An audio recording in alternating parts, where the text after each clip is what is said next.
Телеведущая Матч ТВ Карен Адамян стал первым гостем маркетинговой конференции Marketing Workshop Marathon 2017, которая с 13 по 17 февраля проходила в РЭО имени Плеханова.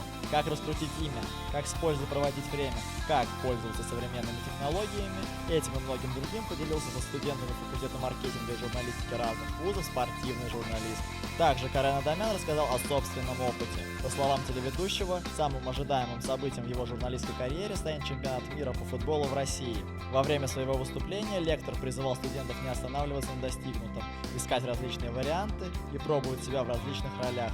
Именно в этом кроется ключ к успеху. В конце мероприятия студенты стали участниками конкурса на создание лучшего инстаграма. Победитель получил памятную шайбу и кепку с матча звезд КХЛ в Уфе.